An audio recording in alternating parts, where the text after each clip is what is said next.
नवरात्रि के दूसरे दिन मां ब्रह्मचारिणी की पूजा की जाती है, जो माता पार्वती का अविवाहित रूप माना जाता है। मां का यह स्वरूप तप से जुड़ा हुआ है और उनके इस स्वरूप की पूजा करने वाले में तपस्वी जैसे गुणों की ही वृद्धि होती है। मां ब्रह्मचारिणी की पूजा के साथ साथ उनकी व्रत कथा भी पढ़ना पूजा की सफलता के लिए जरूरी माना गया है। नवरात्रि के दूसरे दिन मां दुर्गा के ब्रह्मचारिणी स्वरूप की पूजा होती है। ब्रह्मचारिणी का अर्थ है तप का आचरण करने वाली। माँ के इस स्वरूप की पूजा करने से भावनात्मक शक्ति बढ़ती है। माँ ब्रह्मचारिणी प्रेम, निष्ठा, ज्ञान और बुद्धि देवी मानी जाती है। माँ ब्रह्मचारिणी श्वेत वस्त्र धारण किए हुए हैं। उनके दाएं हाथ में अष्टदल की माला और बाएं हाथ में कमंडल है। ब्रह्मचारिणी का स्वरूप बहुत ही सादा है और अन्य देवियों की तुलना में बहुत सौम्य, क्रोध रहित और तुरंत वरदान देने वाली देवी है। माँ ब्रह्मचारिणी की पूजा में उन्हें चीनी का भोग लगाया जाता है और इस दिन उनकी व्रत कथा भी पढ़ी जाती है। उनकी व्रत कथा पढ़े बिना पूजा अधूरी मानी जाती है। तो क्या है ये व्रत कथा, चलिए जानते हैं।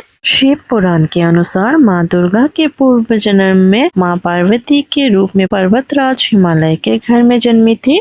इसके बाद माँ पार्वती ने नारद जी से उपदेश लेकर भगवान शिव को पति के रूप में पाने के लिए कठोर तपस्या की। इस कठिन और कठोर तपस्या के कारण इन्हें तपश्चारिणी अर्थात ब्रह्मचारिणी नाम से अभिहित किया गया। कहा जाता है कि देवी ने अपनी तपस्या के पहले 1000 वर्षों तक केवल फल फूल खाकर बिताए, फिर 100 वर्षों तक केवल जमीन पर रहकर शाक पर निर्वाह किया और इसके बाद उन्होंने वर्षा धूप की परवाह किए बिना अपना तप जारी रखा। कई हजार सालों तक उन्होंने सिर्फ टूटे बिल्वपत्र खाए और निरंतर भगवान शिव की पूजा करती रही। अंत में उन्होंने बिल्वपत्र खाना भी छोड़ दिया और फिर निर्जल और निराहार रहकर तपस्या करने लगी। देवी की कठोर तपस्या से उनका शरीर एकदम क्षीण हो गया था। बाद में देवी ने पत्ते खाने भी बंद कर दिए। पत्तों को खाना छोड़ देने के कारण ही देवी का नाम अर्पणा रखा गया। देवी की कठोर तपस्या से प्रसन्न होकर देवता, ऋषि, सिद्धगण, मुनि सभी ने उन्हें प्रणाम किया और ब्रह्मचारिणी